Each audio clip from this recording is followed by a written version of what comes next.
para que no tengamos que estar enviando en cada clase. Es un poco frustrante ver que no lean, porque de pronto eso uno se da cuenta. Quiero abordar en 2 minutos lo que ocurrió con el examen. Sí, en efecto, fue un problema del diseño en la plataforma. Se hizo que ustedes seleccionaran 2 variables en ciertas preguntas, pero lamentablemente el formulario no subió esa instrucción, aunque ya se revisó y así se cargó. Entonces, como se los dije también, se seleccionó examen por examen.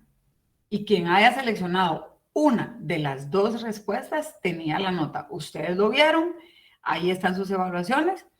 Las evaluaciones completas del semestre anterior de Derecho Constitucional ya están, de hecho, también en la página de la facultad. Ya se subieron, hubo posibilidad y nos lo expresó así la facultad para poder subirlas. Ustedes ya tienen, de hecho, también la del primer semestre y así vamos a ir haciendo, por lo menos 2 o 3 días después del examen, ustedes van a tener la nota para que no se vayan a ir perdiendo, ¿verdad? Y poder atender si hay casos excepcionales. Esa contingencia que surgió en el examen, insisto, no se preocupen, ustedes ya lo pudieron ver, porque muchos me escribieron, licenciada, tal pregunta, no le seleccionaba una y no me la marcaba, fue por eso. Hubo algunos que sí marcaron 2 que nada que ver, ¿va? Entonces, sí los que marcaron, que ninguna de las 2 salía dentro de las que eran de esa selección, definitivamente no tuvieron una nota. Así que esa parte ya fue revisada uno por uno y ya tienen todos ustedes sus notas. Si tuvieran alguna duda por el desarrollo del examen, los podemos ir viendo uno por uno, pero esa es la generalidad. Hubo un par que me escribieron que estaban enfermos, que no pudieron estar en el examen. Yo no tengo claridad en cuál es el procedimiento que tiene la facultad, pero no conozco mecanismo de extraordinario de un parcial. Si hubiera, pues lo vamos a ver caso por caso, ¿verdad?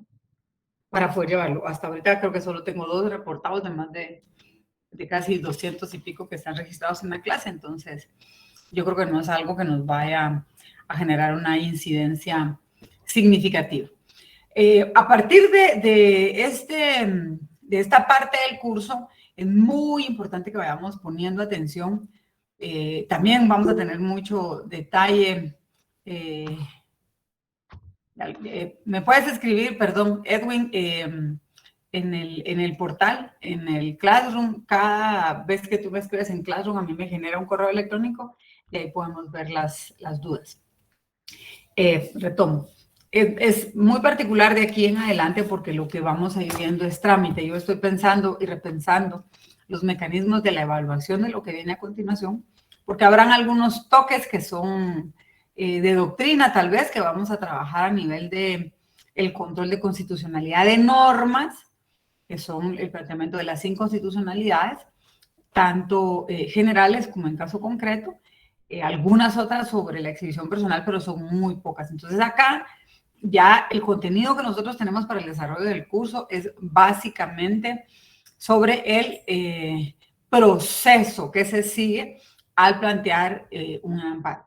Entonces sí necesito mucho de su atención. Yo estoy totalmente consciente de que vamos a tener algunos problemas o tal vez que detallar o parar de pronto para ir explicando con mayor especificidad ciertos puntos, porque entiendo que ustedes no tienen esta práctica procesal. Así que yo solo les pediría que si vamos teniendo ese tipo de dudas en el desarrollo de la temática, vayamos frenando y las vayamos resolviendo una por una. Yo de verdad les digo, aprovechémonos de la experiencia procesal, de todas las dudas que ustedes puedan tener. Yo puedo irlas también trabajando a nivel de información que podemos ir teniendo de la Corte. Hay algunas cuestiones que me estuvieron consultando también en correo sobre la cantidad de amparos, la naturaleza de los amparos. Esta es información pública, así que en cuanto yo tenga esos datos, se los voy a ir enviando también por correo electrónico. Si no hay ninguna duda entonces sobre lo que vimos hasta este momento en toda la temática del curso, yo creo que lo importante es que logremos terminar al fin la parte introductoria de lo que es el proceso de amparo y que lo que nos va a llevar a poder ya desarrollar el proceso en sí y cuáles son las partes que conlleva el desarrollo de esta garantía constitucional. Nos habíamos quedado y analizamos parte de los presupuestos procesales del amparo. Son 4 los presupuestos procesales, ustedes los ven ahí en la pantalla al lado izquierdo.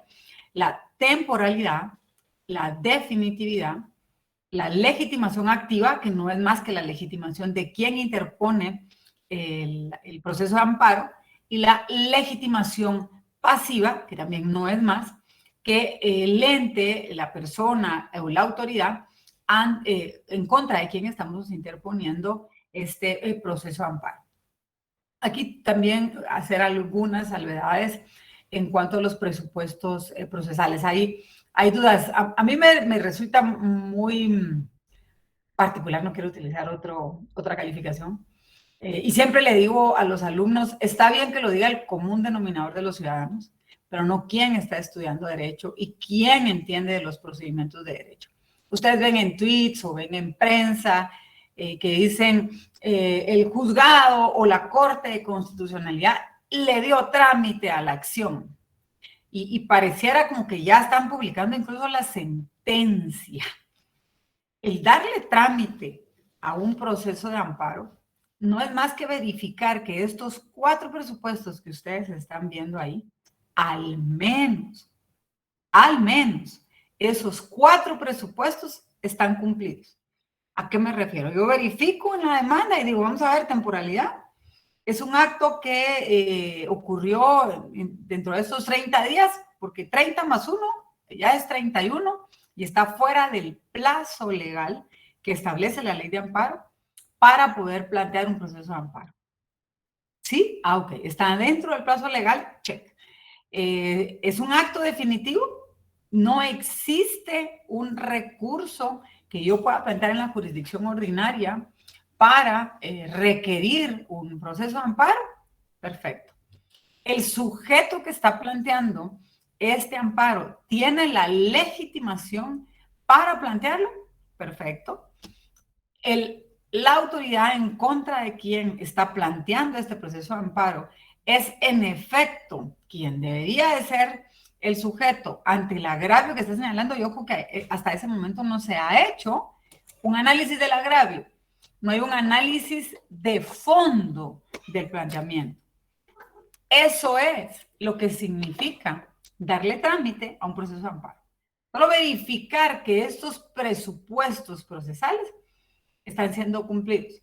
Porque de hecho, si se verifica de entrada que el acto no es un acto definitivo, que no existe legitimación de parte de quien lo está interponiendo, ni en contra de quien lo está interponiendo, y que ese acto pudo haber sido impugnado por un mecanismo ordinario y debió haber sido impugnado por un mecanismo ordinario, pues entonces estos procesos se rechazan. Es como que la primera parte, ¿verdad? La primera depuración que tenemos.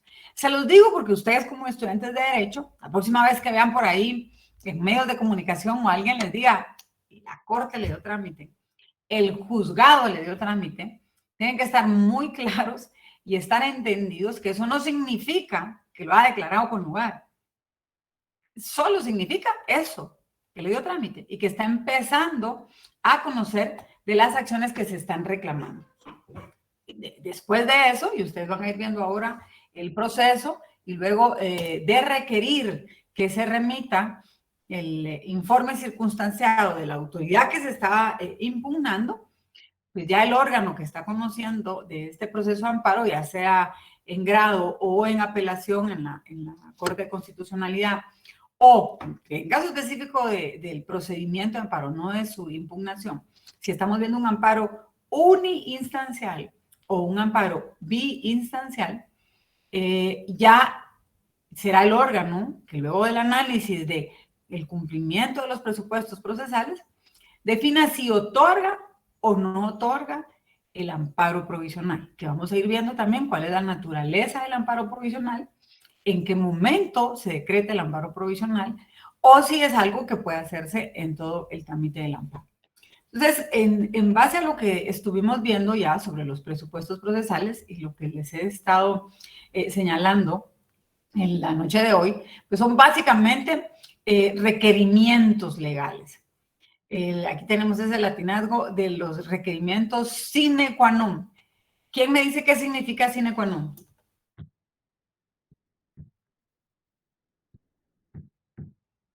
A ver. Tienen que tener un diccionario o mínimo en Google, ya ver, el señor YouTube, no tienen ahí Google. Sin lo cual Dice no. con... ujú. Sin la cual no. Sin lo cual, o sea, son requisitos sin los cuales definitivamente no se entra a conocer del trámite de un amparo. Cada vez que ustedes oigan, porque este no es un latinazgo que se utilice en amparo, ese es un latinazgo que se utiliza en derecho en general y nosotros dentro de nuestra jerga, dentro de la forma en la que nos comunicamos como profesionales de las ciencias del derecho, vamos a tener también nuestro propio lenguaje, ¿verdad? Nuestros propios mecanismos para comunicarnos. Entonces, sería bueno también que ustedes empiecen a hacer más fluido y un poco más extenso su vocabulario jurídico. Esto significa que los requisitos sine qua non son aquellos sin los cuales no se le daría trámite a una acción. Deben de cumplirse tanto la temporalidad como la definitividad, la legitimación activa y la legitimación pasiva.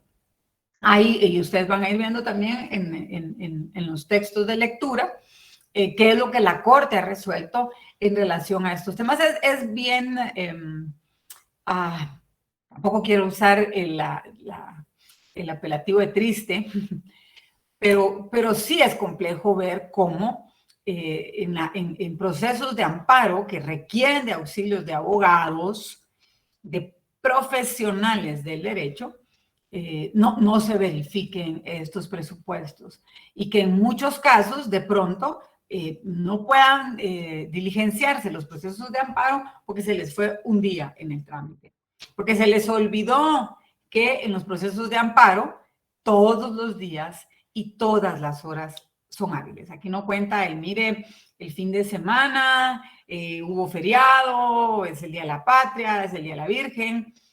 No, todos los días y todas las horas en los procesos de amparo son hábiles. Ha habido mucho cuestionamiento y mucho problema sobre esa materia, en particular en estas fechas o en estas épocas, digamos, en los últimos años, por el tema de COVID, de que de pronto, mire, porque me enfermé, yo no recibí notificación y todo. La verdad, eso no es una excusa cuando lo que nosotros estamos planteando es este accionar de garantías constitucionales. Entonces, por favor, bien enfáticos con eso. El no cumplir con los presupuestos procesales equivale a el rechazo de los planteamientos de los procesos de amparo. Así que estos requisitos sine qua non, insisto, la temporalidad, la definitividad y la legitimación pasiva es algo que siempre tenemos que tener presentes en el momento de diseñar nuestro memorial o nuestra demanda de amparo. Hay quienes le llaman demanda, hay quienes le llaman requerimiento. Yo oí al fin de semana en capacitaciones que tenemos como docentes de la facultad, alguien que decía es que el amparo ni siquiera es un proceso. El amparo es eso, es un amparo, es pedir un amparo judicial. Yo creo que de alguna manera no me parece desechable el planteamiento, porque en efecto eso es lo que yo busco un amparo de resguardo de garantías constitucionales ante estos derechos que me reconoce la Constitución. Pero tampoco podemos dejar de lado, que es lo que ya hemos desarrollado en la cátedra, de que sí se instaura un proceso. Un proceso porque tiene fases, un proceso porque tiene requisitos, un proceso porque tiene tiempos y secuencias que va uno en pos del otro. Así que podemos plantearlo como básicamente un requerimiento del amparo o una demanda de amparo. ¿Qué es lo que nosotros entendemos entonces por un presupuesto procesal? Pues son todos esos requisitos de procedibilidad, no necesariamente de admisibilidad. Básicamente lo que digo es sí, procede bajo estos puntos, estamos en tiempo, se agotó la definitividad, todos los recursos que se tenían que haber planteado, se agotó la definitividad y tenemos debidamente verificadas las legitimaciones. Yo recuerdo que ya estuvimos conversando sobre los dos primeros, el de la temporalidad y la definitividad, y quedábamos pendientes básicamente con la legitimación activa y la legitimación pasiva. Por favor, no olvidar ustedes en cuanto a la temporalidad, que es fatal, que si ustedes se pasan un día de ese plazo, no se le va a dar trámite, no se van a conocer estos procesos de amparo, que es personal. ¿A qué me refiero o a qué se refiere la ley con plantear que esto es un presupuesto procesal personal que cuenta a partir de que yo recibí esa notificación? Al momento en el que cada persona recibió la notificación del acto que estará planteando a través del proceso de amparo como acto impugnado o acto reclamado. Hay algunos presupuestos por ahí o hay algunas circunstancias específicas en donde no opera la temporaneidad. Ya lo discutimos también y depende mucho en cuanto a los derechos que estoy exigiendo, si son situaciones de tracto sucesivo o si son circunstancias en donde yo no tuve participación en el proceso en donde subyace el acto que me está causando algún tipo de agravio. Son circunstancias excepcionales. Nosotros vamos a irnos en todo el trámite del amparo, básicamente en la regla del amparo, y poco a poco vamos a ir trabajando las excepcionalidades. En cuanto a la definitividad, se tuvieron que haber agotado todos los procedimientos ordinarios que existen. Tienen que, ese es otro punto que también discutimos en las clases anteriores. No se trata únicamente de plantear el recurso para agotar la definitividad en la jurisdicción ordinaria, sino que ese recurso que presenté debió haber sido un recurso idóneo.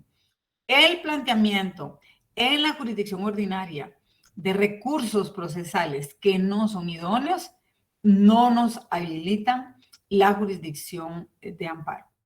O sea, se puede rechazar y de hecho, eso es ya jurisprudencia en términos constitucionales, se le llama jurisdicción, justicia decantada o jurisprudencia decantada ya de la Corte, que no podemos plantear en amparo como acto reclamado cuando lo que nosotros estamos planteando en la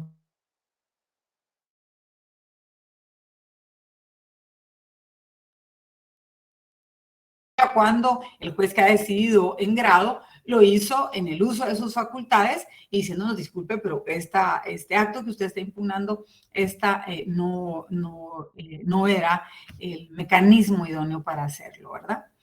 El planteamiento en este caso, pues si nosotros lo hacemos de manera extemporánea, insisto, simple y sencillamente no vamos a tener el trámite que estábamos buscando. En esa oportunidad, nosotros, ahora voy contigo, Milton, vimos un tema sobre la definitividad de una acción en particular, recuerdo que la leímos, en contra del registro de la propiedad por una resolución, y cuál fue la posición de la Corte en cuanto a que si existía o no una vulneración, esa tendría que haberse discutido en la jurisdicción ordinaria. Dime, Milton, para que podamos pasar ya a la legitimación. Gracias, licenciada. ¿Y qué ocurre cuando donde tenemos que interponer el amparo tiene algún horario donde no está abierto las 24 horas? Por razón del plazo que tenemos para ponerlo, porque como no incluye todos los días y todas las horas. Están abiertos, te lo puedo asegurar, están abiertos. O sea, esas son disposiciones de la Corte Suprema de Justicia y de la Corte de Constitucionalidad, 24 horas al día. Y en todo caso, podrías ir a un juzgado de turno y ellos lo reciben, le ponen sello y hora y luego lo elevan ante el órgano a quien tú te estás dirigiendo. Si de pronto se trata de un juzgado de primera instancia y estos no trabajan fines de semana, se plantea en los juzgados de paz, ellos lo sellan e inmediatamente después lo cursan, pero tiene que ser en el plazo de los 30 días, y te lo puedo decir, siempre hay un lugar donde tú lo puedas presentar en el organismo judicial. Y la Corte de Constitucionalidad tiene servicio también para lo que le compete en cuanto a la competencia específica que tiene para los amparos uninstanciales y para las audiencias que se le corren a las partes. Siempre hay quien reciba y quien atienda. Eso es así. Enrique, ¿tú estabas pidiendo la palabra? Sí, buenas noches, licenciada, buenas noches, compañeras y compañeros, licenciada. Me uno a la pregunta.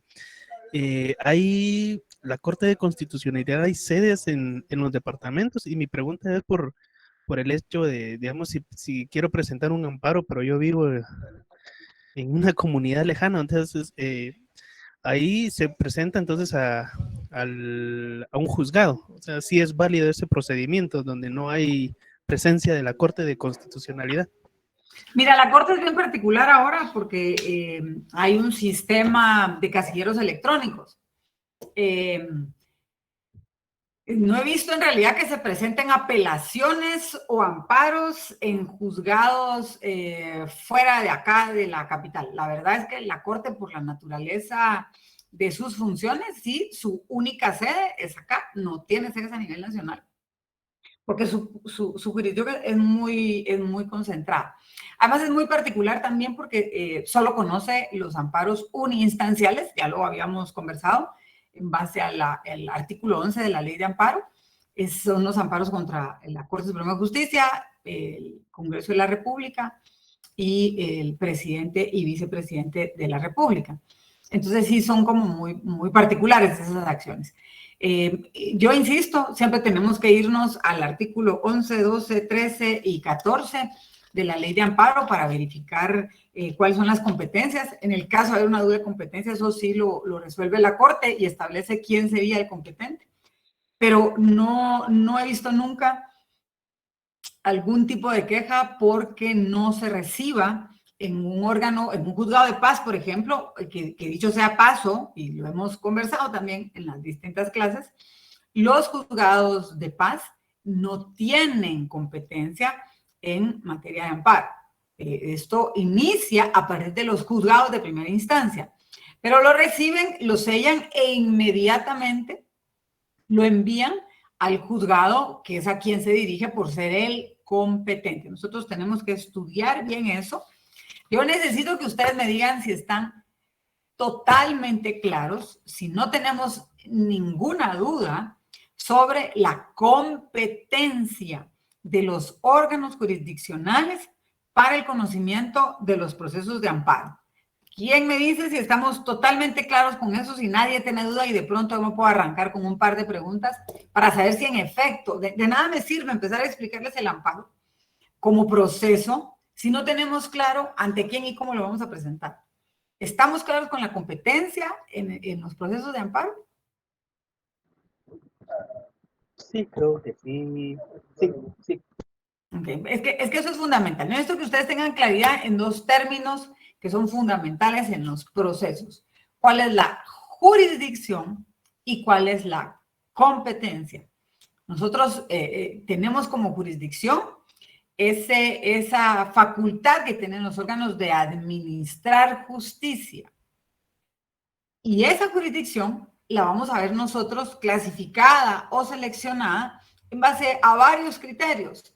Vamos a ver por la materia, vamos a ver por el territorio, vamos a ver por la cuantía. Y aquí tenemos particularidades, porque recuerden ustedes que en el planteamiento de los procesos de amparo, los órganos competentes en realidad no es esa su especialidad.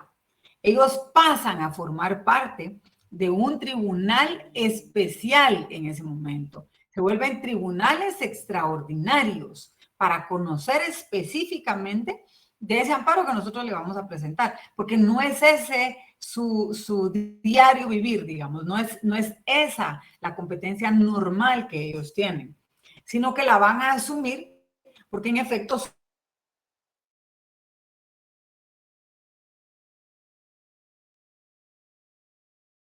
a plantearle esta acción, de pronto es una sala, qué sé yo, nosotros vamos a interponer una acción en contra de una autoridad que tiene su jurisdicción en Zacatepeques. Entonces vamos a buscar, obviamente, al órgano jurisdiccional, dependiendo del grado, que es competente para esa circunscripción departamental. Entonces, esto es muy particular. Yo te pongo, a ver, este cuestionamiento, Enrique. Tú vives en Petén, pero resulta ser que, no sé, quieres interponer una acción de amparo en contra del consejo, oye bien la pregunta, Consejo Nacional de Desarrollo Urbano y Rural. ¿Ante quién presentarías tú esta acción de amparo?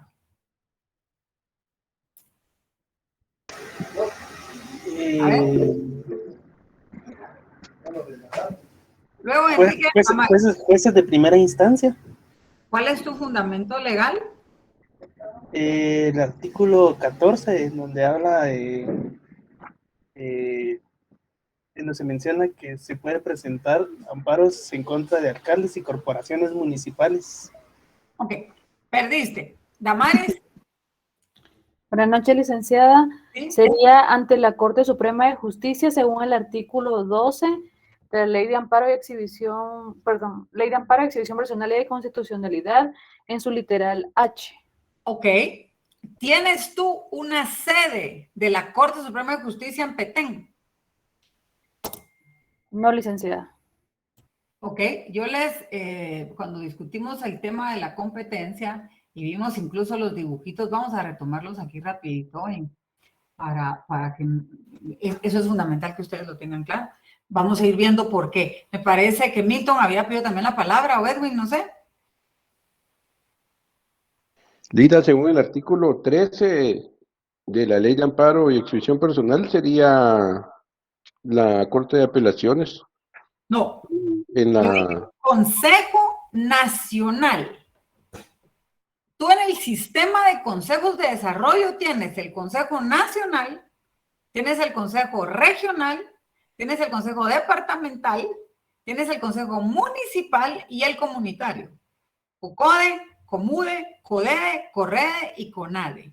El CONADE, que es el Consejo Nacional de Desarrollo Urbano y Rural, los amparos que se presentan en contra del CONADE se dirigen ante la Corte Suprema de Justicia. Lo va a conocer la Corte Suprema de Justicia a través de su Cámara de Amparos de Antejuicios.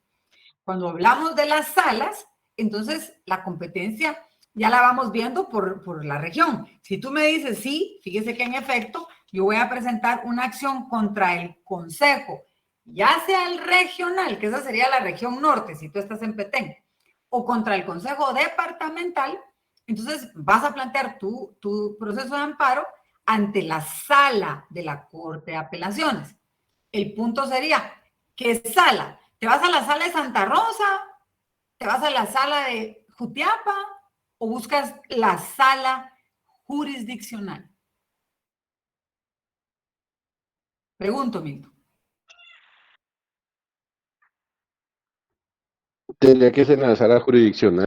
Entonces nos vamos a la sala de el departamento en el que tú te encuentras, que en todo caso sería el departamento de el Petén, que fue el ejemplo que yo planteé. Porque, bueno, eso bajo la premisa que tú vas a plantear el amparo en contra del Consejo Departamental de Petén. No tendría sentido que si tú vas a plantear un proceso de amparo en contra de la sala de Petén, del Consejo de Petén, lo vas a presentar en la sala qué sé yo, de Escuintla.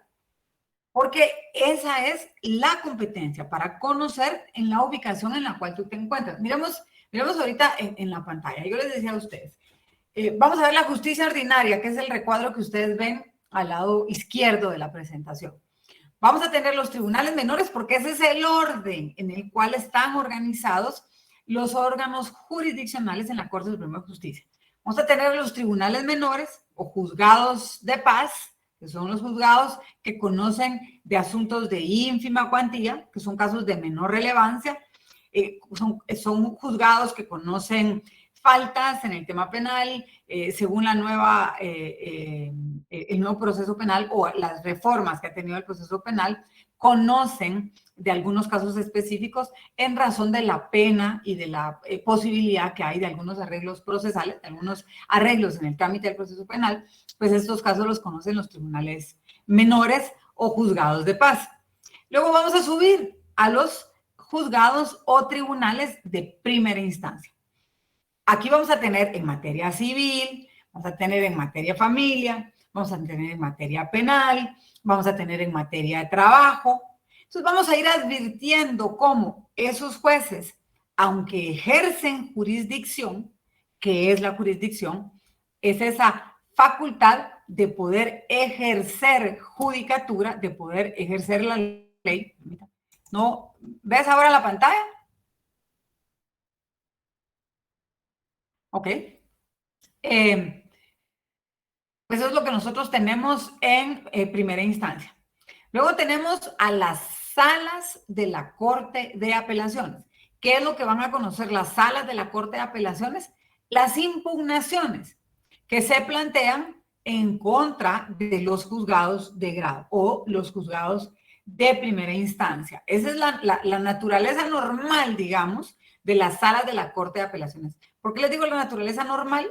Porque nosotros tenemos ciertos procesos, bueno, tenemos un proceso en particular, que es el contencioso administrativo, y el proceso contencioso administrativo no inicia en un juzgado de primera instancia. Los procesos contenciosos administrativos son uninstanciales y se van directo a una sala. Por eso ustedes ven ahí que dice Corte de Apelaciones más TC, porque son tribunales de lo contencioso administrativo, pero son pluripersonales, son salas de lo contencioso administrativo. Ustedes van a tener, y eso es solo porque pues es necesario también que lo conozcan, van a tener salas de lo administrativo, de lo contencioso administrativo y de lo contencioso administrativo tributario. Pero no es esa la materia que vamos a discutir hoy. Y van a tener arriba de las salas a la Corte Suprema de Justicia. Obviamente, esta estructura escalonada obedece a una lógica, obedece a las fases del proceso también. Yo voy a plantear mis demandas, pensemos en una demanda de familia, ante un juzgado de primera instancia. De primera instancia civil o de primera instancia de familia, dependiendo cuál sea la discusión. Y si presento también un juicio civil, pues me voy a un juzgado de primera instancia. Todas las circunstancias que puedan ocurrir dentro de la tramitación ordinaria de este planteamiento que yo tenga, si voy a presentar algún recurso de apelación o algún recurso de queja o curso en queja porque de pronto no me elevan las apelaciones, qué sé yo, eso se eleva a una sala civil, que lo que va a conocer es esa evaluación de las actuaciones de un juez menor que la sala. De hecho, las sentencias de todos estos casos, que la Constitución lo garantiza así, tenemos 2 instancias en los procesos en Guatemala, yo los puedo apelar ante la sala.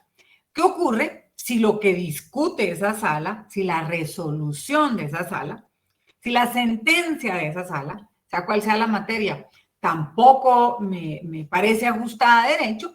Pues tenemos todavía la posibilidad de plantear en alzada, ¿verdad?, ante la Corte Suprema de Justicia el recurso de casación, que es un recurso eminentemente técnico, muy particular. Les he dicho también, no nos vamos a perder cuando se trata que tengamos 2 instancias más en apelación, ¿no? Solo tenemos la que planteamos ante la Corte de Apelaciones, y lo que conoce la Corte Suprema de Justicia es este recurso extraordinario de casación.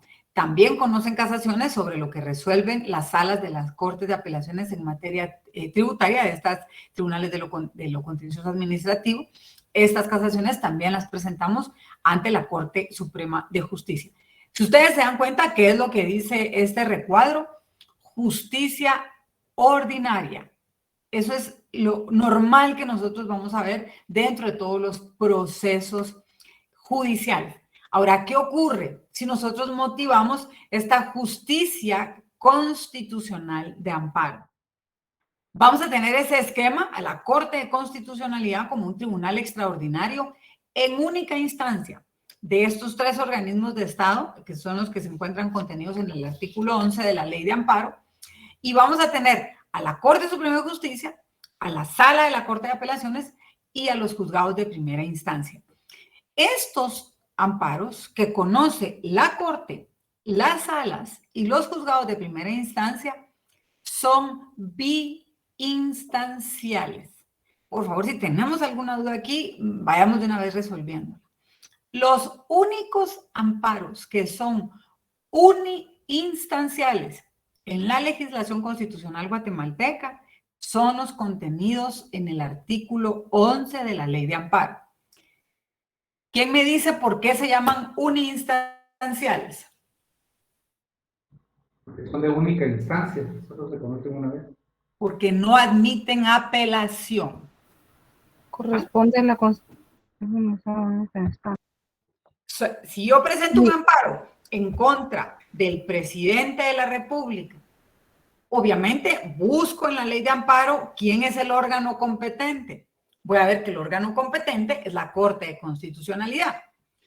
La Corte de Constitucionalidad resuelve el amparo. Asumamos que me lo declara a favor y le dice al presidente de la República que tiene que cumplir lo que yo estoy planteando en el amparo. Ahorita no señalamos un caso hipotético, únicamente la autoridad que yo estoy impugnando.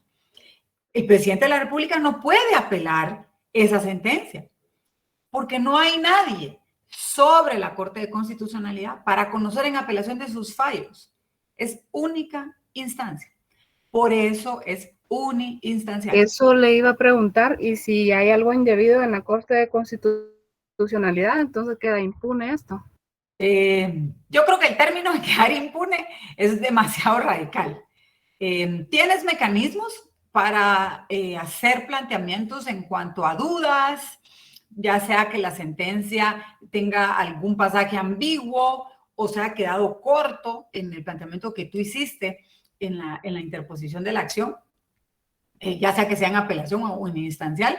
Entonces puedes plantear aclaración y ampliación, pero en efecto, en justicia constitucional, sobre lo resuelto por la Corte de Constitucionalidad, no existe apelación, tampoco existe enmienda, tampoco existe ocurso, no. Es una jurisdicción muy particular. Allí estás llevando ya lo depurado, pero y creo que en algún momento lo discutimos viendo un caso en particular, ¿verdad? Si tú, por ejemplo, llevas un juicio penal en un juzgado de primera instancia, pasas todo el procedimiento preparatorio o la fase intermedia en el juez de primera instancia, el juez califica tu prueba, te manda al tribunal de sentencia, que aunque sea tribunal, porque son 3, no deja de ser de primera instancia. Resulta ser que te condenan, tienes el chance de apelar a la sala confirma la sentencia, tienes el chance de presentar una casación ante la Corte Suprema de Justicia, y si no te convence la casación, tienes el chance de presentar un amparo en contra de lo resuelto por la Corte Suprema de Justicia. O sea, estamos hablando que ya después de eso, recurrir sobre lo conocido por parte de la Corte de Constitucionalidad haría interminable, de hecho, la secuencia de los eventos procesales. También tenemos que tener claro que lo que vamos a ir reclamando lleva una lógica procesal, ¿verdad? Tú vas a ir impugnando lo que te va resolviendo el órgano inmediato anterior.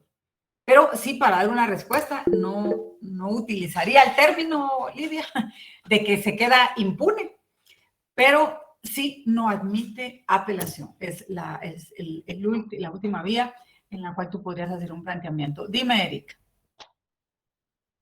Licenciada, buenas noches. Con lo mismo de Lidia, me entró la curiosidad, digamos, si se descubre que a propósito alguno de ellos de la entidad entorpecen algún proceso, ¿quién es el encargado de regular? ¿O nadie regula y simplemente se somete a alguna revisión y nadie como es el encargado de regular que funcione de la manera correcta? ¿Qué proceso y de qué te estás refiriendo? Con lo de la pregunta de Lidia. Pero estás hablando específicamente de la Corte de Constitucionalidad. Sí, correcto. No, la verdad es que no. Sí puedes hacerlo con un juez de grado, por ejemplo. Si tú planteaste un amparo ante un juzgado de primera instancia, una sala o incluso ante la Corte Suprema de Justicia y no se está diligenciando en los términos que señala la ley, tú por supuesto que puedes plantear un ocurso ante la Corte de Constitucionalidad para que se verifique el cumplimiento de los plazos. De hecho, es tan particular la jurisdicción constitucional, de verdad, insisto, es tan particular, no es algo que ustedes puedan tener como un símil en los demás procesos, que ni siquiera los jueces mismos que están llevando los procedimientos pueden enmendar sus procedimientos. Ustedes pueden ver en los demás trámites procesales que llevan de su jurisdicción normal, de las competencias que ellos tienen, que pueden enmendar por errores los trámites que han celebrado. En este caso, no. Si un juez considera que en el trámite de un proceso de amparo pudo haber cometido algún error, tiene que elevarlo a la Corte de Constitucionalidad para que sea la Corte la que le diga si en efecto tuvo un error sustancial, un error en el procedimiento que admita su modificación. O le diga, no, en realidad lo que usted me está señalando que hizo no es violatorio del procedimiento y continúe. Pero no, los jueces ni siquiera tienen la posibilidad de hacer una enmienda. Esto lo hace la Corte de Constitucionalidad. Y es más, ha habido mucha crítica, de hecho, por denuncias, se han presentado denuncias. Yo no quiero entrar en esa particularidad porque tampoco yo formaba o integraba magistratura en esos casos en particular, por ciertas resoluciones que emitieron jueces constitucionales, en especial o en particular jueces de la Corte de Constitucionalidad. Y es particular porque, de hecho, hay una norma en la Ley de Amparo que señala que un juez no puede ser perseguido por sus opiniones y tampoco puede ser perseguido por sus pronunciamientos. Yo respeto ese planteamiento, pero también, y les doy la razón a ustedes, y creo que es un cuestionamiento válido, interesante también para profundizar en él, el hecho de que alguien, y en este caso podemos hablar de un juez de primera instancia, un juez, un magistrado de sala, un juez de Suprema o un juez constitucional, un magistrado de la Corte, que cometiendo o en el ejercicio de su cargo cometa un acto que pueda ser calificado como un acto delictivo, debe de someterse a la ley. Y si en efecto se puede demostrar que hay indicios de algún ilícito en ese actuar, pues se tiene que proceder de conformidad con la ley. ¿Cuál sería el procedimiento? Pues los jueces constitucionales, los magistrados gozan del derecho ante juicio, pues que se sigan las acciones para determinar si en efecto pudo existir o no una actitud o una actividad por parte de este juez que pudo haber lesionado intereses o derechos de alguna persona. ¿Alguien levantó la mano para hacer alguna pregunta? Sí, licenciada, pero iba a poner el caso de que salió la publicación de que le revocaron la apelación a un magistrado, el cual le confirmaron la sentencia de 6 años. Ajá. Eso iba a poner como ejemplo de lo que usted está hablando, que sí se puede cuando un magistrado excede o una persona de alto rango dentro del sistema de justicia excede y abusa de su poder. Fíjate que, bueno, yo creo que el ejemplo es interesante si fuera cierto, pero fíjate, Edwin, que aquí hay una cuestión bien particular. ¿Tienes tu ley de amparo? Sí, sí lo tengo. Lee el artículo 75.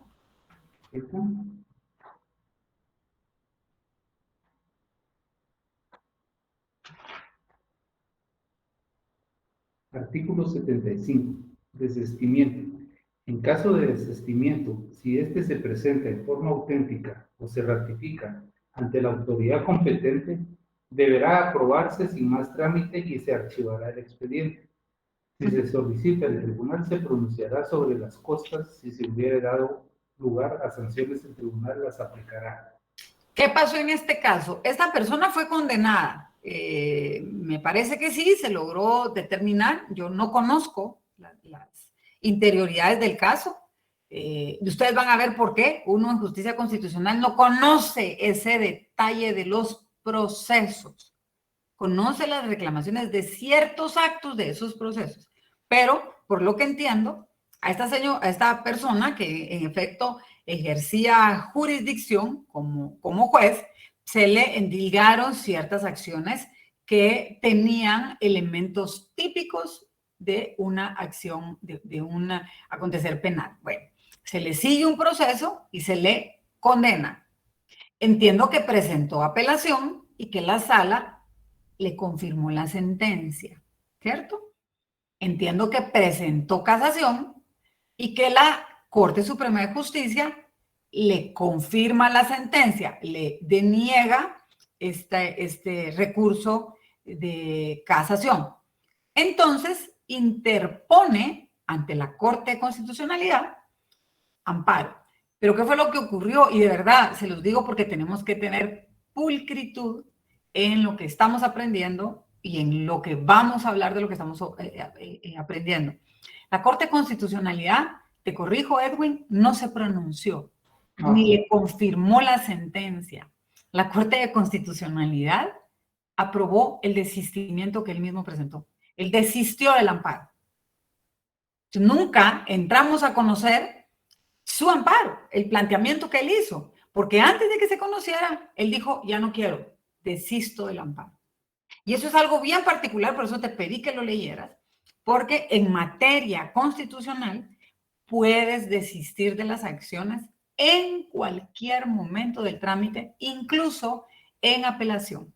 Entonces, a mí de verdad que esto fue algo muy particular, me llamó la atención porque leí varias notas donde decía, Corte de Constitucionalidad confirma la sentencia. No, la verdad es que ni siquiera se entró a conocer. Y eso es lo malo a veces de llevar por los medios escritos o ahora que son digitales, ¿verdad? Los medios de comunicación que dan erróneamente. Miren, y hay una cosa muy particular que esa es una meta personal y de cátedra que salgamos de este curso, que ustedes tengan la posibilidad, no meridiana, sino la capacidad así, pero puntual, de entender la diferencia, de advertir la diferencia entre una acción de amparo o un proceso de amparo y una acción de inconstitucionalidad. Yo he leído de manera tan displacente que hablan de inconstitucionalidades de la misma manera que hablan de amparos. Y son dos garantías constitucionales absolutamente distintas. En un amparo yo reclamo un acto de autoridad y en una inconstitucionalidad yo lo que señalo es que una norma puede violentar la Constitución y reclamo para que esta norma no se aplique. Pero son dos cosas totalmente distintas. Insisto, se la paso a los reporteros, se la paso a la prensa, porque lamentablemente quienes cubren estas notas, pues no entienden de derecho y lamentablemente no se asesoran. Pero yo creo que no está bien, definitivamente, que pongan, la Corte está conociendo tal amparo, cuando en realidad no son amparos. Y el procedimiento es distinto, y las facultades que tiene la Corte son distintas, y los alcances también son distintos. Entonces, eso de verdad que es una meta que lo podamos tener con claridad. Ahora bien, cuando hablamos de las reglas de competencia del amparo, que eso también ya lo vimos, esto es como una repasada, porque sí siento que estamos algo flojos en esta parte, tenemos que tener claro cómo se integran estos organismos. La Corte de Constitucionalidad, para reforzar un poquito el planteamiento que hacía Enrique, en efecto, Enrique, no tiene sedes, la verdad que por la naturaleza y de sus funciones, no debería de tenerlas. Es una justicia concentrada la que tú ves ahí. Es muy específico lo que se conoce, como para que la tengamos a nivel nacional. Así que nosotros por eso es que advertimos que en nuestra legislación tenemos a una corte que tiene pues únicamente esta sede en el departamento de Guatemala. Ojo que lo mismo ocurre con la Corte Suprema de Justicia, que se integra por los 13 magistrados divididos en 3 cámaras, la Cámara de Amparo, la Cámara Amparos de Antejuicios, la Cámara Penal y la Cámara Civil, y la presidencia, que también ejerce la presidencia del organismo judicial y de la Corte Suprema de Justicia. Dime, Dora, ¿cuál es tu duda? Licenciada, disculpe, mire que le pregunte, no la quiero atrasar. ¿Usted me puede volver a repetir la diferencia entre acción de amparo e inconstitucionalidad? La inconstitucionalidad sí lo entiendo, pero la acción de amparo y el proceso de amparo, diferenciarlos, por favor, licenciada, disculpe. Es que los vas a entender cuando vayamos viendo cuál es el proceso, Dora, cuál es la naturaleza de cada uno. Pero definitivamente tú no puedes atacar en amparo la aplicación específica de una ley. Tú atacas en un amparo un acto de autoridad, una acción de una autoridad que es coercible, que es definitiva y que te causa a ti un agravio. Eso es lo que tú vas a plantear en un proceso de amparo.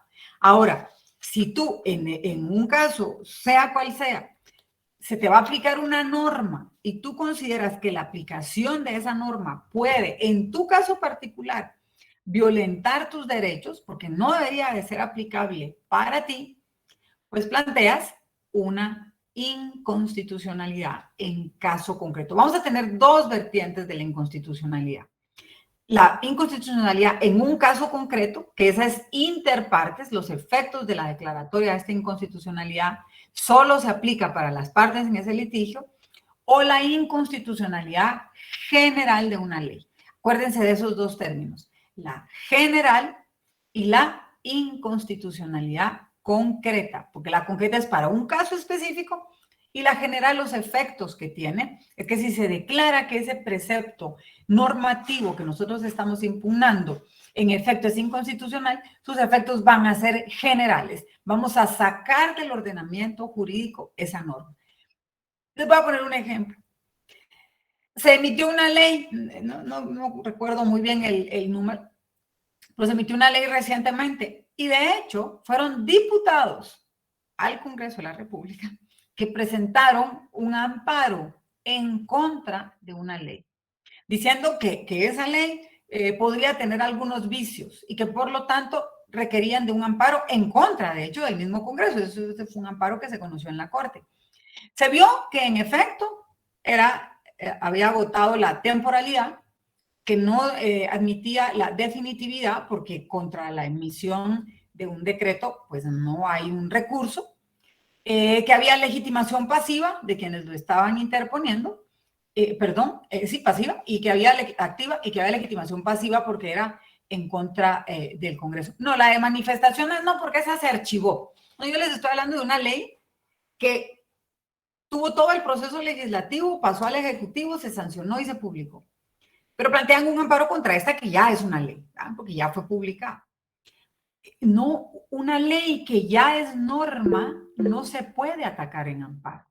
Se tiene que atacar a través de la inconstitucionalidad. Entonces, aunque se admite para trámite, porque cumple con los requisitos para su presentación, al analizar el fondo, lo que se advierte es que utilizaron un recurso o un planteamiento ante la Corte que no es el idóneo, porque yo no voy a atacar una norma a través de un amparo. Si yo ataco el contenido normativo de un cuerpo jurídico, lo voy a atacar a través de inconstitucionalidad. Dime, Enrique.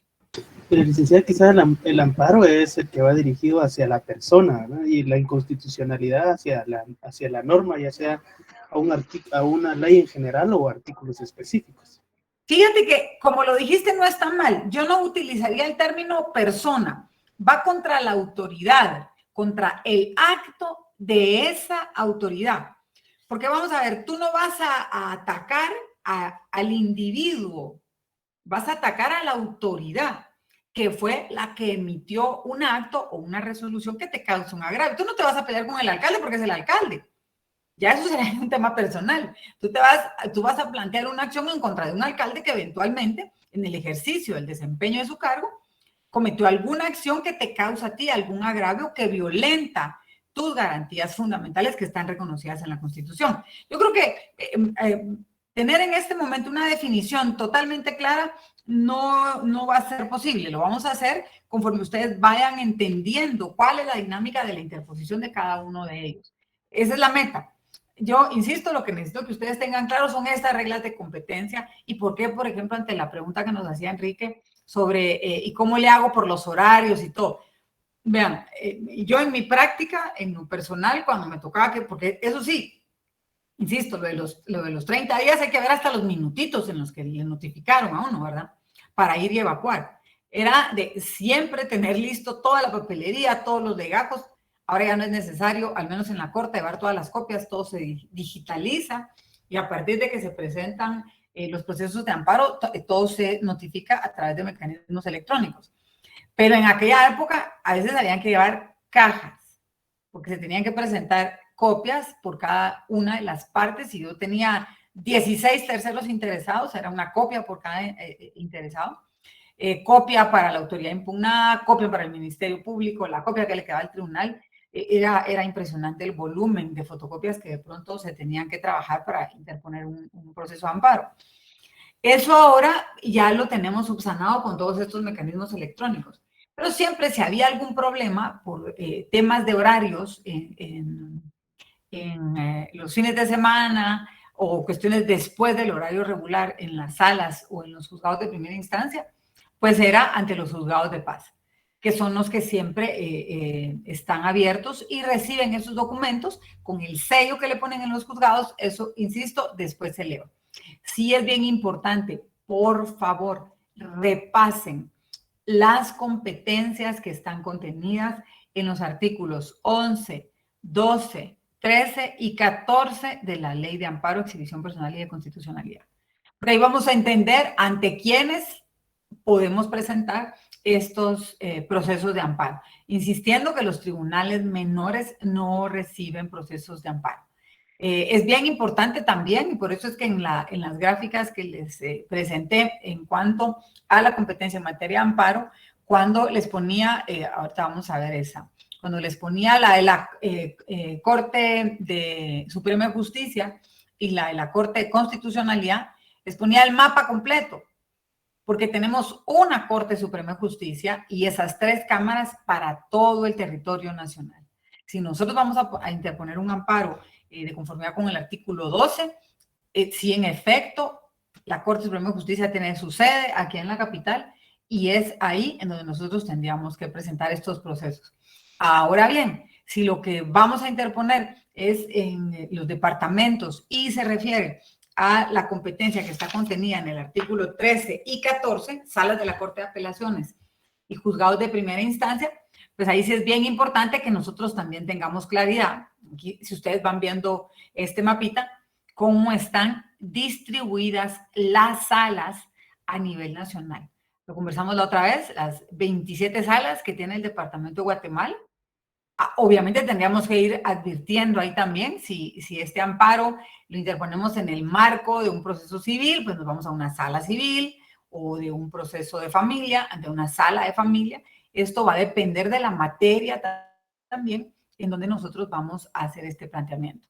Y si nos toca ante un juzgado de primera instancia, pues nosotros tenemos juzgados de primera instancia absolutamente en todos los departamentos del país. Es más, hay departamentos donde hay más de un juzgado, tenemos 272 juzgados, casi el mismo número que hay en cuanto a los juzgados de paz, aunque con los juzgados de paz, ustedes pueden ver, pues tenemos 381 juzgados de paz a nivel nacional. O sea, quejarnos de que no hay lugar en donde podamos interponer nuestros procesos de amparo, no se vale. Y además, siempre va a haber un juzgado que esté abierto para poder recibir estos planteamientos. No sé si con eso ya está aclarada tu duda, Enrique. Sí, licenciada, muchísimas gracias. Ok, vamos a pasar entonces para terminar las legitimaciones, tanto la pasiva como la legitimación activa. ¿Quién lee lo que está en pantalla sobre la legitimación activa, por favor?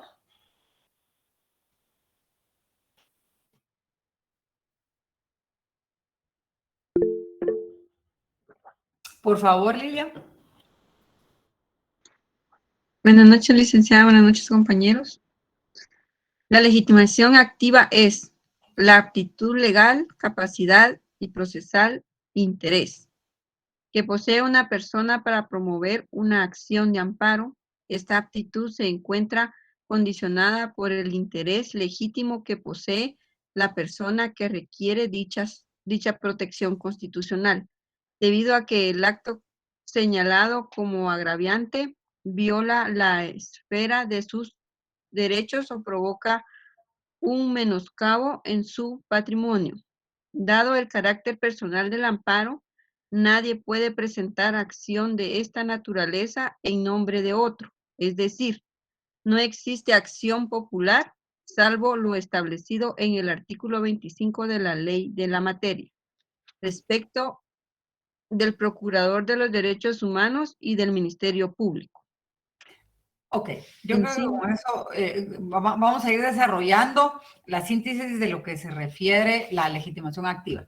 son dos puntos básicamente en la legitimación. Primero, la aptitud legal. Tengo que tener capacidad legal para llegar ante la Corte. Con esto no les digo que si se afectan intereses de menores de edad, no se pueda recurrir en amparo.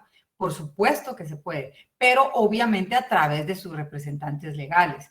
Si hablamos, por ejemplo, de sociedades anónimas o de entes fictos, de entes que tienen el ejercicio de representación a través de sus representantes legales, pues serán estos los que tienen esa aptitud legal para plantear estos procesos de amparo. Eso es lo que conocemos en procesal como capacidad o aptitud legal. Esa posibilidad que nosotros tenemos de ser sujetos de derechos y obligaciones, y en el momento de interponer un proceso, si no lo podemos hacer porque no tenemos la edad, pues lo harán quienes nos representen, y si somos, insisto, entes fictos o personas jurídicas, pues lo harán los representantes legales. Pero creo que un tema más importante acá, o tan importante como la aptitud legal, es esta aptitud procesal o interés. Porque no solo necesito tener esta aptitud legal para poder plantear el proceso de amparo, sino que además tengo que demostrar que el acto que yo estoy reclamando es un acto que me está causando un agravio directo.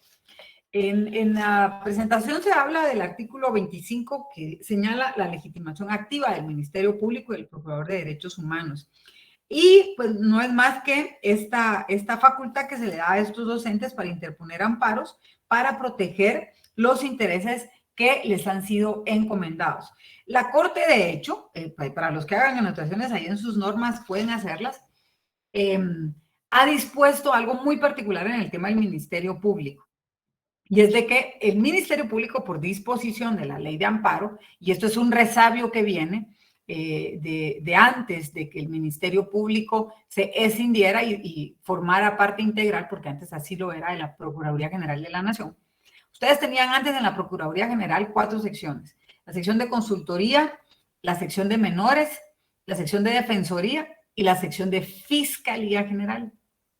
Cuando se hace la reforma constitucional, se firman los acuerdos de paz, nos comprometemos, de hecho, a hacer un sistema que fuera con este contradictorio y que tuviera las fases que tiene ahora, y se hace la modificación del procedimiento penal, por allá por el 94, 96, el 94 creo que fue que entró en vigencia el actual Código Procesal Penal. Pues sacamos de la Procuraduría General de la Nación a la Fiscalía General. Y pues se activa a través de su propia norma, que es la Ley Orgánica del Ministerio Público, y sus funciones específicas que ya las vemos directamente señaladas en el Código Procesal Penal. Pero hay una cuestión interesante. En los procedimientos de amparo sigue siendo parte indispensable y parte, de hecho, en la tramitología de todas las garantías constitucionales, el Ministerio Público. Entonces aquí, gracias a julio de 1994, yo entré a trabajar al MP antes de eso, cuando se hace un planteamiento por parte del Ministerio Público, ¿cuáles son los derechos? Vamos a ver, ¿quién me dice cuáles son los derechos que resguarda o que han sido encomendados al Ministerio Público? Otra vez voy a explicar ¿La persecución penal? ¿Perdón, Alan? ¿La persecución penal? Es el ejercicio de la acción pública penal, ¿verdad? Así es. Eso es el mandato que tiene encomendado el Ministerio Público en la norma constitucional. Entonces, si en el ejercicio de la acción penal pública el Ministerio Público considera que se ha vulnerado este ejercicio, se han vulnerado garantías de la persecución penal, pues plantean procesos de amparo. La Corte ha resuelto, y hay jurisprudencia ya decantada en ese sentido, de que si bien es cierto, el Ministerio Público puede presentar estos procesos de amparo, va a comparecer solamente una fiscalía. ¿A qué me refiero con esto? El Ministerio Público tiene una fiscalía especial que se llama Fiscalía de Impugnaciones y Amparos o amparos e impugnaciones, no recuerdo cuál es el orden, que es la encargada de ser quien evacúe las audiencias como terceros en todos los procesos de amparo, pero también se encarga de hacer las evacuaciones y de hacer los planteamientos que tiene el propio Ministerio Público en el ejercicio de esa persecución pública, penal. Entonces, antes hubo algunas magistraturas, hubo épocas interesantes en donde ustedes tenían a la Fiscalía Específica que llevaba el caso y además a la Fiscalía de Amparos y de Impugnaciones, haciendo también una evacuación. Entonces, teníamos de pronto a dos partes de una misma institución dentro de un mismo proceso. Ahora nosotros tenemos solo a esta sección específica del Ministerio Público. Eso es como una acotación.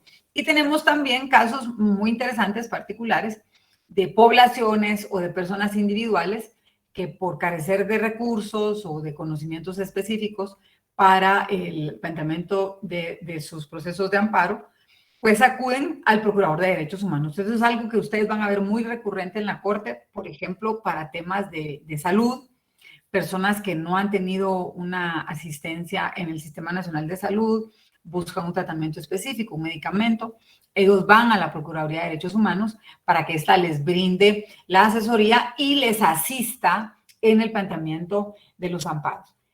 También lo he visto con recurrencia, por ejemplo, en personas que tienen algún tipo de conflicto con municipalidades, o porque les dan corte de agua, o porque les dan cortes de luz.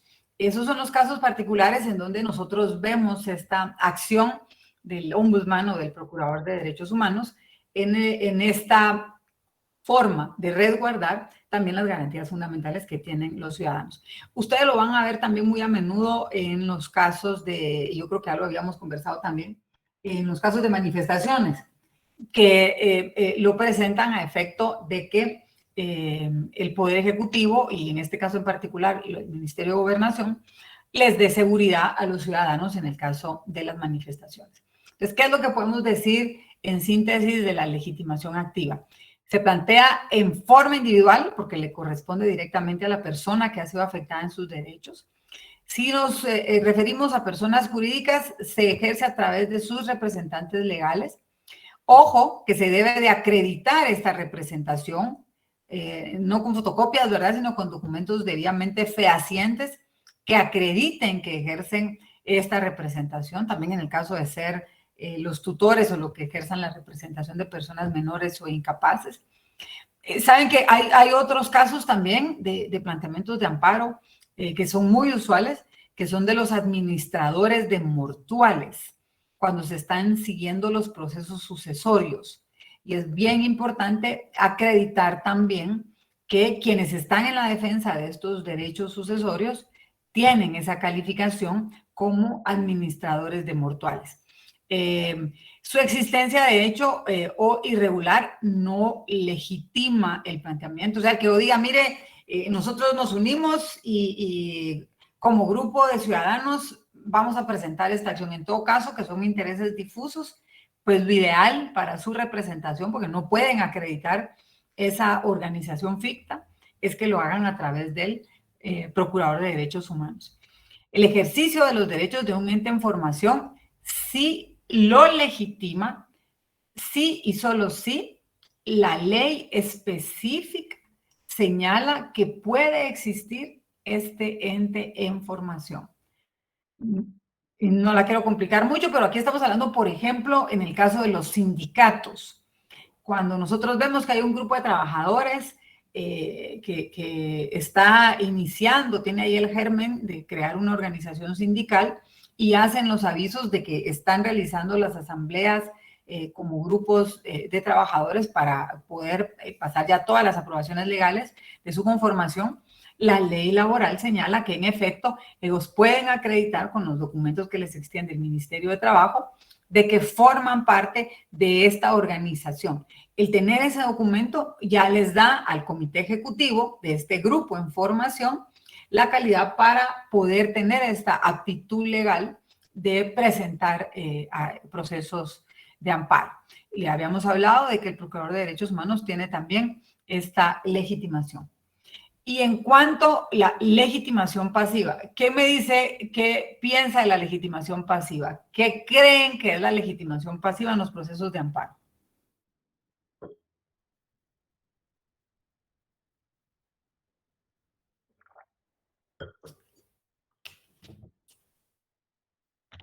Ya les dije, no importa lo que me digan, lo que necesito es que, bueno, sí importa pues, pero lo interesante acá es que podamos tener un ejercicio de discusión. Dígame, Milton.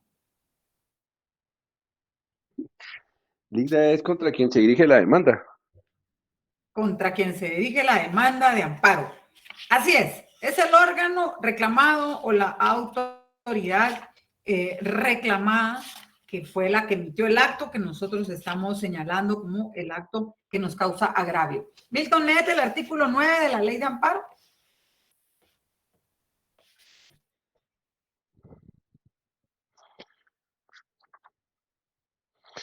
Artículo 9. Sujetos pasivos del amparo. Podrá solicitarse amparo contra el poder público, incluyendo entidades descentralizadas o autónomas, las sostenidas con fondos del Estado, creadas por ley o concesión de las que actúen por delegación de los órganos del Estado, en virtud de contrato, concesión o conforme a otro régimen semejante.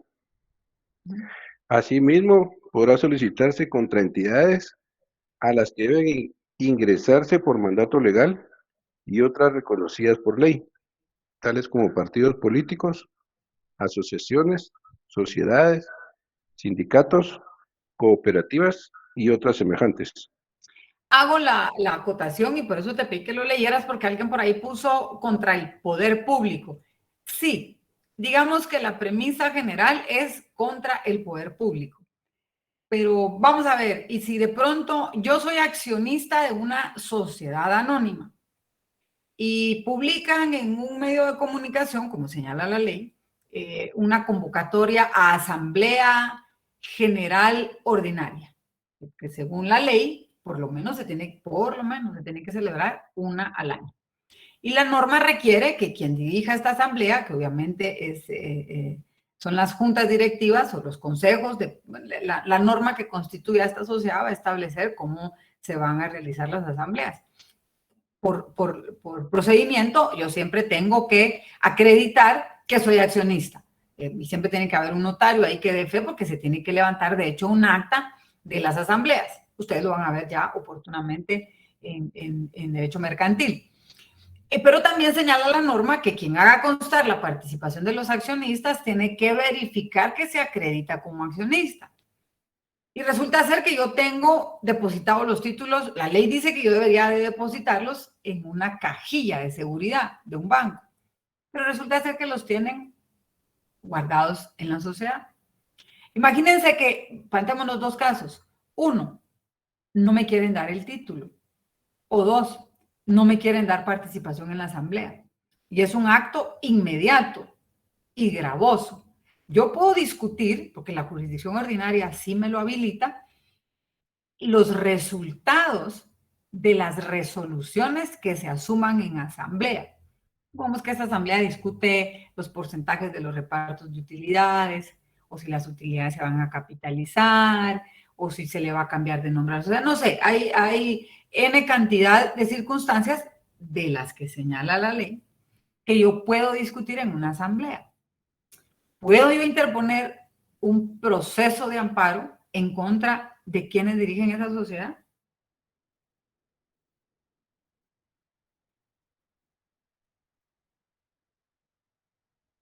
Subrayen ahí, miren, las últimas 3 líneas del artículo 9, 9 de la Ley de Amparo. Asimismo, podrá solicitarse contra entidades a las que debe ingresarse por mandato legal y otras reconocidas por ley, tales como partidos políticos, asociaciones, sociedades, sindicatos, cooperativas y otras semejantes. Yo lo que necesito es que ustedes se quiten ese mito de la cabeza de que es solo contra el poder público. No, en Guatemala también se plantea en contra de estas entidades fictas. Yo formo parte de esta entidad, hay mecanismos por los cuales yo puedo acreditar que formo parte de estas entidades, y si lo que voy a reclamar contra esta entidad, porque ojo, ahí ya la forma de analizar o los mecanismos de analizar las estrategias jurídicas que van a tener cada uno, tienen que ser muy, muy detalladas para estudiar si lo que voy a reclamar lo tengo que llevar a la jurisdicción ordinaria o lo puedo discutir en el plano de la justicia constitucional. Pero, insisto, ustedes tienen que tener esa claridad de que no es únicamente en contra del poder público. También lo puedo hacer en contra de sociedades, partidos políticos, asociaciones, sindicatos o cooperativas, si se agotan los presupuestos procesales, si en efecto se cumplen y si en efecto, además de cumplirse esos presupuestos procesales, están vulnerando una garantía constitucional. Yo agoté la definitividad o no era necesario agotarla dependiendo cuál fue la resolución que me causó agravio. Sí tenemos que dar esa parte. Por favor, no nos encasillemos de que es única y exclusivamente contra el poder público. Es el grueso de las acciones que se conocen en justicia constitucional, también es cierto. La mayoría de procesos de amparo se plantean en contra de autoridades o entidades del poder público. Yo les repetía eso constantemente en la clase de Derecho Constitucional para que no estuvieron conmigo y ahora lo oigan también de manera recurrente. El poder público es uno solo. El poder es uno solo. Lo que ustedes van a encontrar es una separación del poder por competencias. Entonces, cuando nosotros entendemos que el amparo va en contra del poder público, entonces podemos advertir que si ese poder se separa y se separa entre legislativo, ejecutivo y judicial, y en todos los organismos, entidades descentralizadas, autónomas, desconcentradas, semiautónomas del Estado, no estamos más que viendo esa disgregación que tiene un mismo organismo que se llama poder público. Dime, Enrique. Licenciada, solo para que me quede claro, entonces, el amparo se puede presentar en contra del poder público y en contra de instituciones privadas, así es, ¿verdad? Así es. Yo te podría decir, y que de hecho en lo que tengo en el ejercicio de la judicatura constitucional he visto solo un caso y me llamó muchísimo la atención. Hay un fuero que es muy particular en el que la Corte nunca se mete. Nunca. Y si quieren pónganlo ahí en el artículo 9. Es el fuero eclesiástico. Eso por ahí que dice, no hay materia que no sea susceptible de amparo. Fíjense que sí, el eclesiástico. Por ejemplo, no sé si de pronto hay una queja en contra de un cura. En este caso no voy a señalarlo con todos sus matices, lo que me pareció particular, pero es sí por su naturaleza un caso ahí extraño, donde en efecto una comunidad religiosa dispuso sacar de un puesto interesante, que siguió después. Ustedes saben que la iglesia tiene también un sistema meritocrático, todas las iglesias en general. Esta iglesia en particular, sí, esta persona tuvo esa escalada en el posicionamiento dentro de la iglesia, pero cometió una acción que fue susceptible de una sanción por parte de los jerarcas de la iglesia, y dentro, no era una iglesia católica, pero acuérdense que Guatemala reconoce la libertad de religión, entonces estamos hablando de un fuero religioso. No, cuando hablo de un fuero eclesiástico, no necesariamente es la iglesia católica, ¿sí? Este es un caso de otra iglesia, en donde ellos sancionan a esta persona y la expulsan. Yo no puedo llevar eso al plano constitucional. No, lo que nosotros tenemos en Guatemala es el reconocimiento de la libertad de religión, de la libertad de credo, y luego la organización propia que tienen las iglesias en cuanto a sus feligreses y a su forma de desarrollar sus creencias y su fe es algo que no es sujeto de reclamación en el plano constitucional. Entonces, ¿qué es lo interesante o lo importante que necesito que ustedes tengan claro? En cuanto a la legitimación pasiva, acá que nos referimos sí a las reclamaciones que se hacen contra el poder público. No digamos contra las entidades del Estado, no, contra el poder público, porque el poder es uno, que se disgrega en todas las instituciones del Estado. Entonces, todas las entidades que ejercen el poder público, sea cual sea la escala que tengan dentro del poder público, si emiten actos de autoridad que son coercibles hacia nosotros y que vulneran desde nuestra percepción o nuestra concepción o nuestro análisis nuestras garantías fundamentales, pueden ser sujetos pasivos de un proceso de amparo.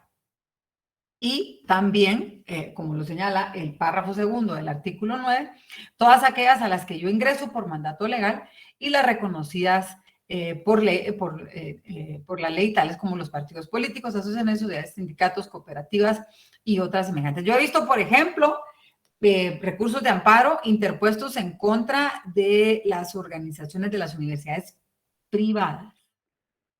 ¿Por qué? Porque son, en efecto, sociedades, son corporaciones, dependiendo de cuál sea la estructura organizacional, son entidades que dentro del ámbito de sus competencias ejercen ciertos espacios de poder.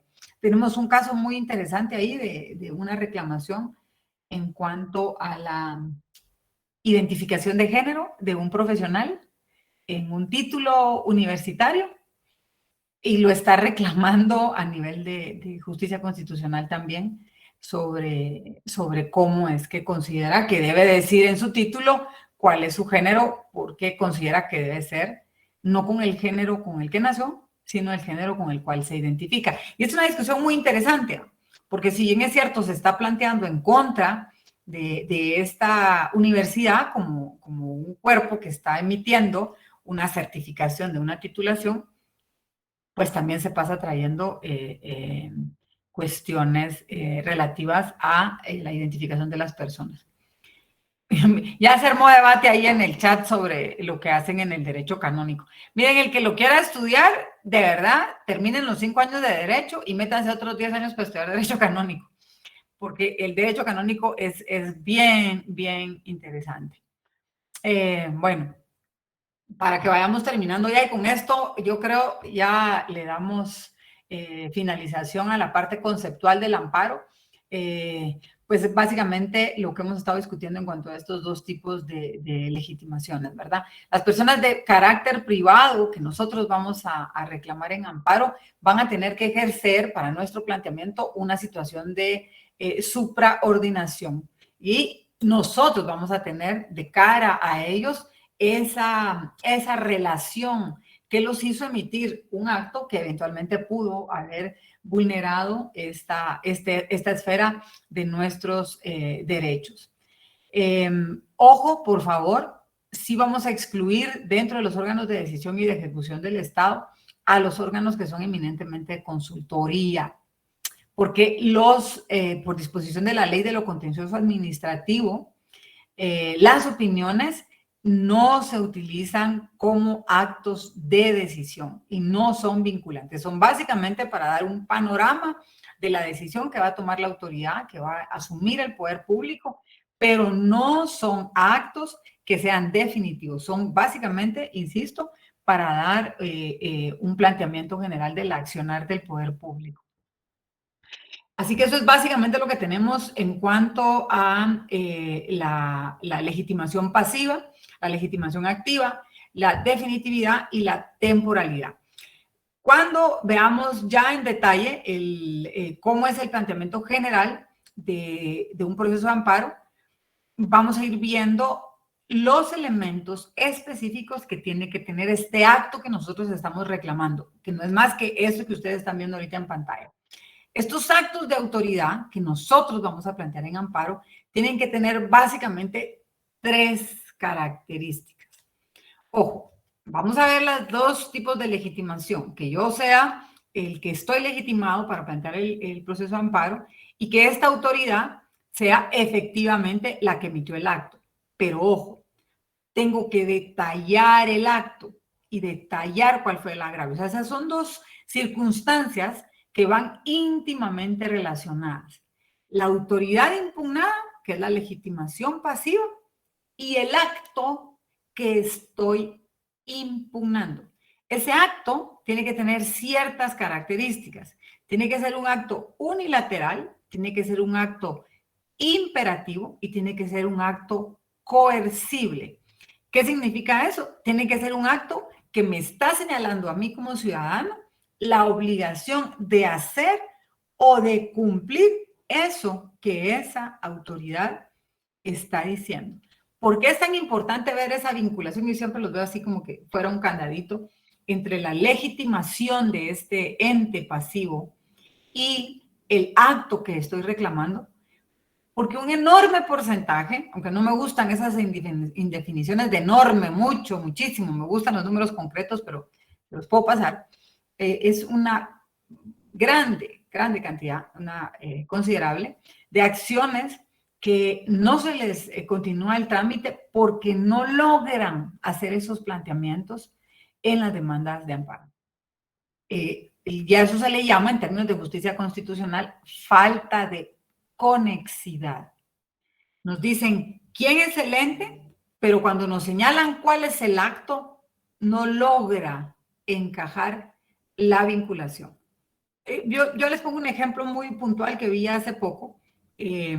Plantean un amparo en contra del presidente de la República, señalando como acto impugnado, oigan ustedes, está bien la legitimación, sí, a mí me está causando agravio, no hay un mecanismo para discutirlo en la jurisdicción ordinaria, estoy dentro de los 30 días, pero ¿cuál es el acto que estoy impugnando?